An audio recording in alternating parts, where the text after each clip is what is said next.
खैरपुर में तालीम खाते सिंध पारां प्राइमरी स्कूल टीचर्स लाइ IBA टेस्ट पास कंदड़ कोटडेजी ऐं नारे तालके जे उम्मीदवारनि खे मेरिट जी बुनियाद ते ऑफर ऑर्डर विरहाइण वारी तक़रीब मुनक़िद कई वई। तक़रीब में 384 प्राइमरी स्कूल टीचर्स खे मेरिट जी बुनियाद ते ऑफर ऑर्डर ॾिना विया, जिन में नारे तालके जा 79 ऑफर ऑर्डर ऐं कोटडेजी तालके जा 305 ऑफर ऑर्डर शामिल हुआ।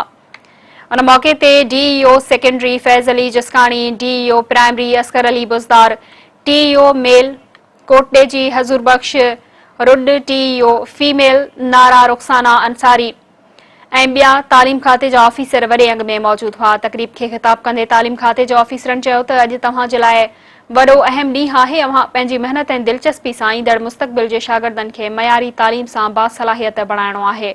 हुननि चयो त सिंध हुकूमत ऐं तालीम खाते जे सूबाई वज़ीर सरदार अली शाह, सेक्रेटरी अकबर लगारी ऐं तालीम खाते जी अणथक कोशिशनि सां सिंध में तालीम खे बहितर बणाइण लाइ तालीम खाते में ख़ाली पयल जायुनि ते उस्तादनि जी भर्ती वारो अमल मुकमल थी रहियो आहे।